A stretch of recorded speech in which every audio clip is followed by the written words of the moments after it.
Okay, a couple of announcements here before I get started. One, remember the kids are not coming back out, so that these front seats are available. If you are a guest with us, we have reserved these specially for you. I want you to come forward right now. No. What's kind of funny is that you know how our denomination got started? People used to pay to sit in the front pews, and we said, we can't have any of that. We were on the wrong side of history on that one. These are the jokes, folks. Come on, keep up, keep up. Also, just on a more serious thing, I'm trying to wrap up the missions pledge. If you've taken a card but haven't put the little slip into the box, I need to have that. Wrap that up because we're going to need to be reporting what we're pledging to our missionaries here very soon. So, all right. I have a confession to make. And it's a terrible confession, especially right before Christmas. I hate Tom Brady. No, I hate Tom Brady. My wife tried to come to me and go, no, you hate him as a boy. No, I hate Tom Brady. Everything that is anything TV, I hate. 20 years. My only comfort and joy in this Christmas season is that I am not the only one. All those poor Buffalo fans, 20 years. Do you know what is there anything in your life for 20 years? Oh my goodness. Why does this person have to be? He just won so much, and then he owned the Steelers. It was just an absolute mockery. Anytime he showed up, he made us look ridiculous. It didn't matter how good of a team we were. He would just make us look like fools. Drove me nuts. The only time we made it to the Super Bowl is when he got hurt and we didn't have to play him. That's it. That's the only reason Steelers got another Super Bowl. That's it. And what was infuriating about him was that, no matter how far down he was, he would come back. And he would be like, oh, they're going to beat the Patriots. And I'm like, no. I know Tom. I've been watching the show for a long time. He's coming back. Don't worry. He'll figure it out. I would have probably given up the faith. I would have given up the faith had it not been for the archangel Eli Manning. I know that there is a good God in this universe because he brought balance to the force. And at least twice we know the truth. That even God hates Tom Brady. No, I shouldn't say that. I hate him, though. 20 years. But it was 2017 that broke me. 2017, I'm telling you, I came really close to the edge. Super Bowl 2017, late, deep. I'm sorry if you're not an NFL fan, this is what it is. Deep into the third quarter. There are 17 minutes left. 17. They're down 28-3. Nobody comes back from that in a regular game, let alone a Super Bowl, because those are the best teams, right? They've got to have a defense. Even I had this, I'm like, up until this, I'm like, oh, don't worry, Tom's going to come back. That's what he does. Don't. Even I, by this moment, I'm like, surely Tom is going to be defeated. My enemy will be vanquished. I hate Tom Brady. That broke me. I'm serious. For the first time in my life, I didn't watch the Super Bowl 2018 because Barry went to the Super Bowl, and I can't bear it. I just can't watch it again. I'll tape it, and if they lose, I'll watch it. But I can't emotionally and psychologically handle this anymore. I hate Tom Brady. 20 years he took from my life. Yeah. In the Old Testament, there is this concept of the mighty man. the mighty man of valor. This isn't just a warrior or a regular soldier. This is like the best of the best. This is more kind of in the idea of a hero, a champion, the all-star. This is the guy that knows how to show up and win. It doesn't matter how far you are down. It doesn't matter the odds that are stacked against you. When he shows up, oh, he's a mighty man. He knows how to win. He gets it done. Not just a regular soldier. Just like Tom Brady. It doesn't matter how far you're down. He is so clutch. You just go, we're never out of it. Because once he gets on the field, he figures it out. Don't know how he does it. Same thing. They had this concept of a mighty man. So this isn't just kind of like somebody that's strong. It is a winner. A winner on the battlefield. A one who knows how to get it done. And so when we look at this concept in our current state, people have this idea here in our own life. This is what really is going on in our country here politically right now. I don't care which side you're on here. Back, 16 years ago, people were going, hey, Barack Obama's going to come and he's going to bring hope and he's going to usher in a new age here. And there was a lot of excitement about that. Now we got a lot of excitement around Donald Trump, if you're part of the bag, right? Make America great again. We are going to win finally. And no matter how you feel about them, there are people that are just kind of going, hey, even if they have flaws, even if they're imperfect, they're going to win the day for us. And so, you throw your weight behind one or the other because they're going to deliver what you want. That's your hope, your belief. They're your champion. We have that. That's what's driving in our politics. And so I want to ask you, who's the champion in your life? What do you kind of go, you know what? Whether it's in politics or it's an item, your job, your income, your wealth, your own craftiness, like what do you trust in? You go, if I've got this, I'm going to win. I'm going to be all right. Who is your mighty man of valor in your life? We've been looking at Isaiah 9:6. It's a prophecy through the prophet Isaiah, and it comes at a time that is very tumultuous for Israel. They're the ping pong in a ping pong paddle tournament here. They are the low man on the totem pole. They're going to get kicked and so forth. And so God speaks through Isaiah and gives them this word of going, it looks bad now, but unto you a child is born, unto us a son is given, and the government will be on his shoulders, and he will be called Wonderful Counselor, Mighty God, Everlasting Father, Prince of Peace. And that's what we've been exploring here this month. And so we want to look at this idea of Mighty God. These are very intentional titles that God really is speaking onto the Messiah. What does he mean by going, hey, I'm going to send you one who is mighty God? Now, don't get too caught up with this quite yet here. He is not making a statement of divinity. It doesn't have to be that he's speaking of God. He's not calling a person God here at this point. It can be understood of going, this is a mighty man of God. He's anointed. He's going to have God's power in his life. God's going to do amazing things through him. I'm going to be sending you one that is able to win the day. All right? And we know what this prophecy is about. It's about Jesus. And we see this start to kind of come up here in the Christmas story. We don't recognize it, but when we read the whole Christmas story, not just the parts that we like, really the Christmas story is about revolution.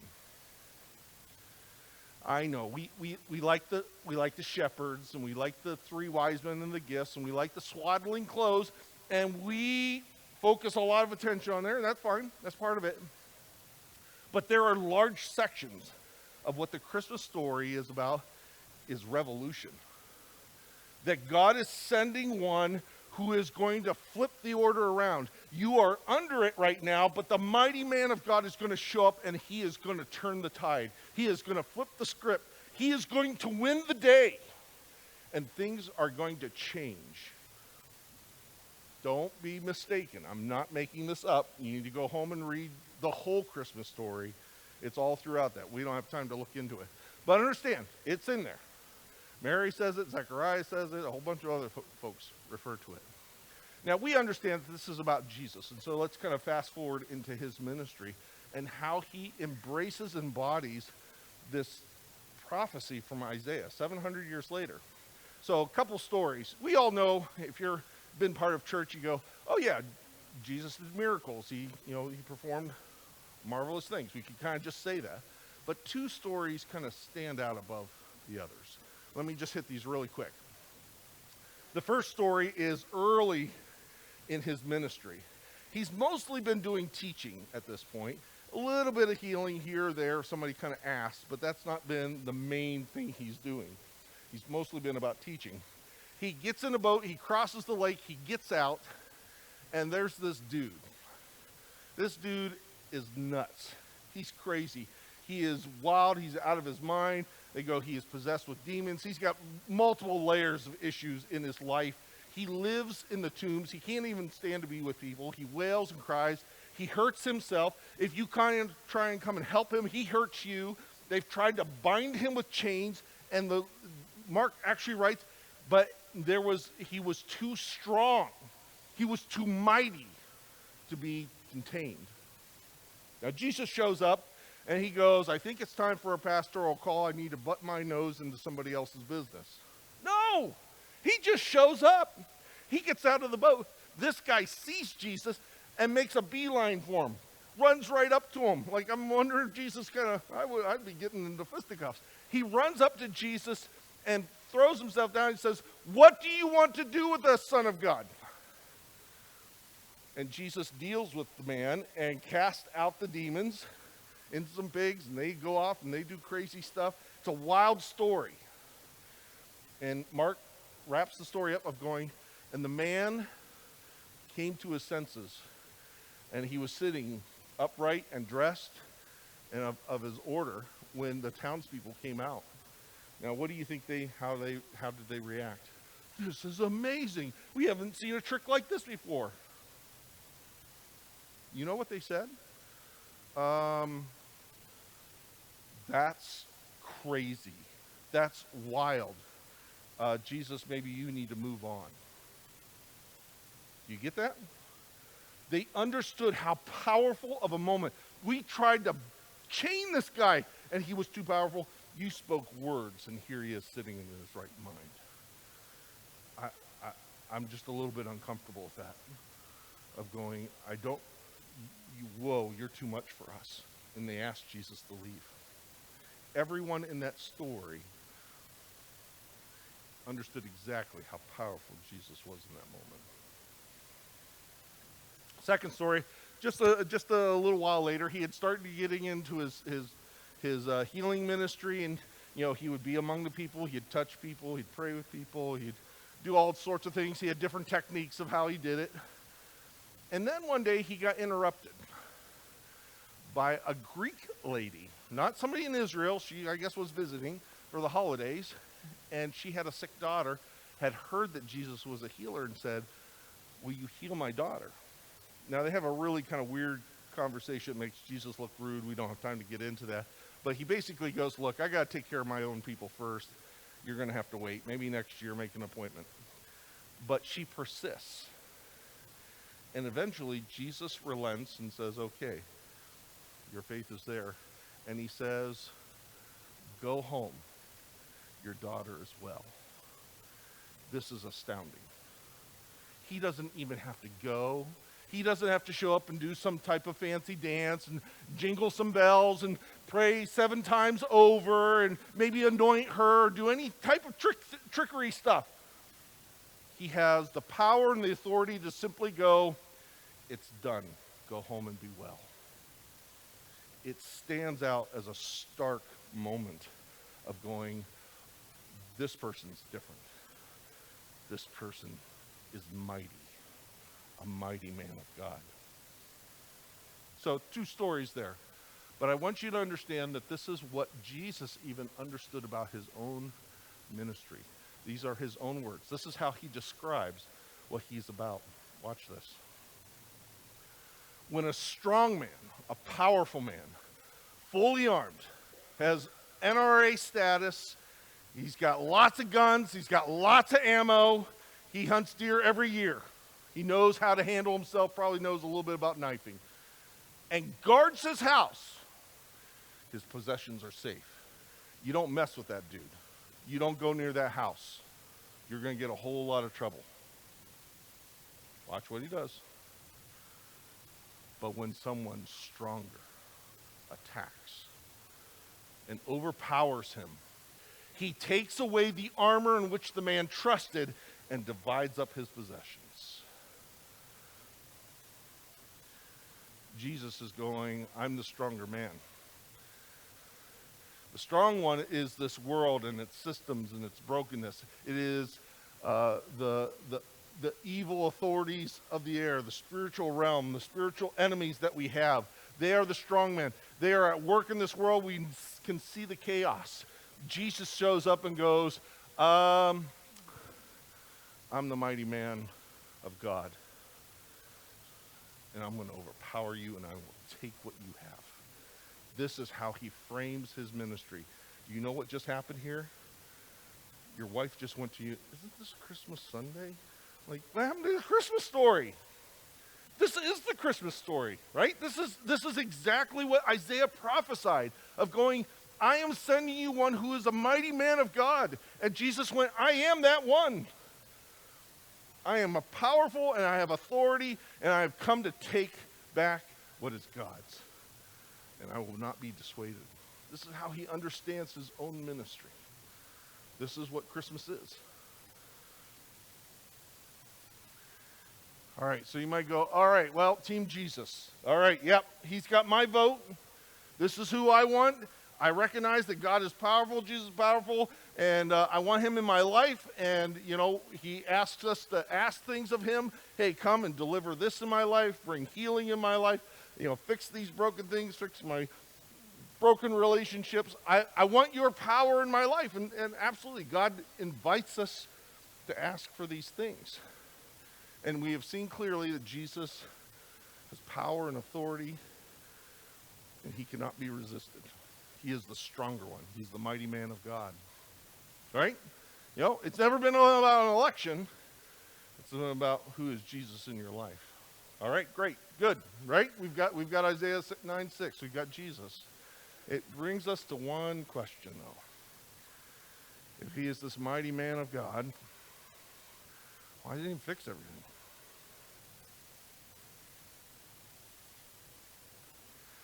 Look, there's a long Christmas list in this room among many different people that doesn't include anything that can be bought from a store. There are problems, there are sicknesses, there is death on the line. There's a lot of things that you would rather have than anything that Amazon could ever deliver. And you go, look, I want Jesus in my life. I have Jesus in my life. Why doesn't the mighty man of God come and do this? And he does in some instances, but he doesn't in others. What are we to do with that? How does this work out? Well, let's go back to the original story, back to Isaiah. Remember, Israel's in a tough spot. They got all these people coming at them. Don't worry about the details of the map. You don't really care about these people. Just understand they are the little guy in the room. They're getting kicked around. They're going, we got big problems. Is God really God? Is he going to send us a hero? Is he going to send us a champion? Are we going to get saved, or are we just going to kind of be trampled all these days? And Isaiah's word comes in going, yes, I'm going to send you a Messiah. Yes, it's going to be all 4 of these things. But Isaiah's message was a little deeper than just that. He said, you look around and you see all these groups of people that are going to come and trample you. and you go, that's my problem. If God would deal with them, if God would handle these situations, if he would give me a different set of circumstances, my life would be well. And Isaiah says, they were never your problem. Your problem was you. I gave you a covenant. This is what he says to Israel. I gave you a covenant. I gave you instruction. I gave you my love and my attention. I gave you my promises. And you went your own way. You said no to me. You said, I'm going to live however I want to. Or I kind of fake religiosity and expect God still to deliver on all the things that I want. In a church word, he goes, Assyria is not your problem, sin is. You have gone far from God. And so, yeah, you know what? I'm going to deal with these other folks. I'm going to watch over Israel, but that never was your problem. I'm sending you one who is mightier yet. Jesus shows up on the scene, and what do we see? The people go, hey, he's the mighty man. Let's make him our king. We'll get rid of the Romans. The Romans are our problem. If we could just get rid of them, if we could have a different election and elect Jesus, then we would finally have it what we want. The economy would be right. My house would be right. All my relationships would be right. If we just get the right leader. And he kicked them out, then it would all go well for me. Now, certainly Jesus comes and does some incredible stuff. He describes his ministry in that way. Look, I've come to set the prisoners free. I've come to beat down the strong man and release the captives, to restore people, to bring goodness back. Yes, absolutely. That is part of his ministry, clearly. And yet, we're left with this idea of going, if we go, okay, I want God in my life, but he's to fix the things that I want, but he doesn't. What am I left with? Jesus says, I've come to fix the deeper thing. Your circumstances aren't your problem. They are a problem, but they're not the problem. As a mighty man of God, I've come for the real solution. The thing that you cannot do, the thing that you cannot, the enemy you cannot defeat. I've come to fix that. And so the early church begins to understand this prophecy in a whole new way. Ways that it just wasn't possible for Isaiah. Or people even early in Jesus' ministry. They went, oh, he's a mighty man of God. He's anointed of God. Yeah, right. He comes with incredible power and authority with that. But the church began to understand, no, Jesus isn't just another dude that has a little bit of juice behind him. It really literally is the mighty God. It is God come down. This is what Jesus tells them. This is what they discover, and they begin to write about this. Paul in Colossians, one of the early letters, goes, for in Christ the whole fullness of the deity, God himself, is now in bodily form. That's what Christmas is. God come down. Absolutely. He's not just another good dude. He is the Son of God. He has come down in bodily form, and he is the head over every power and authority. He is the mighty God. We just sang this 2 songs ago. Did you pay attention to the lyrics, or did you just kind of mouth the words? Right? His name is the greatest, is the highest, is the best, above all thrones and dominions and powers. We're singing this verse. We recognize that he is the mighty God, and he cannot be dissuaded. He is the stronger one. He shows up and does what he wants. What he sets free is free indeed. So what does he do with this? Well, we know what we do with it, right? If I got that amount of power, I'm getting my own way. Jesus takes all of this authority and all of this power, and he lays it down. He doesn't fight. Oh, wait. I saw this episode, right? Because in our stories, we've got a hero, and first he starts out well, but then he gets tripped up and he gets in a trap, and the enemy has the upper hand, but he's going to get out of it. He's going to figure out a way to, save the day still. No. Jesus loses. There's this powerful moment when he's before Pilate at his trial. And Pilate's grilling him and says, "Oh, so you have a kingdom." Think about this. This guy is chained, and he has the audacity to say, "Oh no, my kingdom's not here. If it were here, my followers would fight, and you wouldn't stand a chance." The audacity of that statement. That gives you a mindset of how Jesus understood himself. He lays himself down. He doesn't have to, but he does. And what does he do out of that? Paul, just a few verses later, says, "And through laying his life down, he has forgiven us all our sins." The real problem. The real enemy that we can't defeat. All of our flaws, all of our brokenness, we easily can blame everybody else and all the other systems and everything outside of us. And yep, you're right. All that stuff is broken too. But it is within each of us. We cannot defeat this enemy. It says that he has taken away the charges and he nailed them to the cross and said, "This is done. This is the exercise of my might and my power and my authority," is that those charges no longer stand. And my word over you is that you are forgiven. And there is no one else left to speak a word.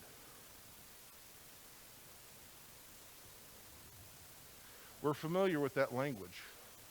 But watch how Paul describes this.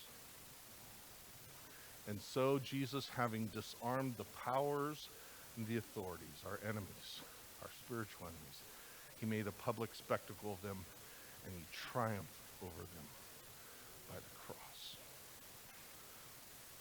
We get the whole, hey, I've broken the law, I'm guilty, Jesus died for my sins and paid for that. That is absolutely biblical, that's Christian doctrine. That's not the only way to explain it. Paul is talking about and working out this idea that started 700 years earlier with Isaiah that said, "I am sending you the mighty God. He is the strong man that shows up, and he will defeat the enemy that you have been getting kicked around with. It just is going to come in a way that you never expected." Not by him punching people in the noses or winning elections, but laying down all that power and authority and taking what we deserved. And then being risen, he goes, "I am triumphant, and you are free." There's a name for God in the Old Testament. It's one of the most powerful names. El Shaddai means God Almighty, all-sufficient one, uncontested.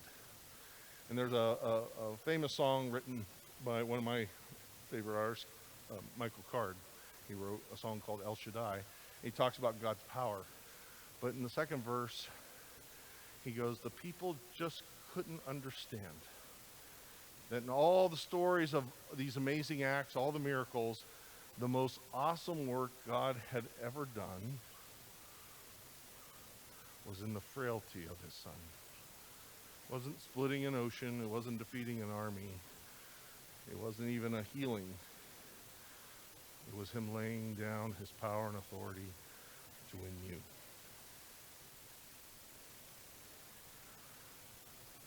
That's what Christmas is all about, Charlie Brown. That's why he came. That's why Christmas starts this. The mighty God shows up in our skin to walk in our dirt, to understand that what we have faced. He comes and displays his power, but he is mighty God because he lays it down to win you. That's what Isaiah was trying to say. I know many of you have given your life to Jesus. I hope this makes you understand a little bit more of who he is in your life. Do not make him a butler. He is not mighty God to answer and do what we ask, but he has come to set us free, and that we are free indeed. If you have not accepted Christ into your life, though, maybe today is the day. This is who he is. This is who they declared 700 years in advance. And he says, I am enough for you, because I have power and authority, and when I call you clean, you are clean indeed. So if you haven't prayed that, I want you to pray that with me here right now. Let's close our eyes. Jesus, I need you. I need you to be my champion and do what I can't do. No matter how hard I try, I can't get this right. I cannot make myself right. But I see that you have the power to make me right. So forgive me. Cleanse me from all that I've done. Lead me forward and help me to walk in your strength and your freedom, to learn to live by what you say. Come and save me.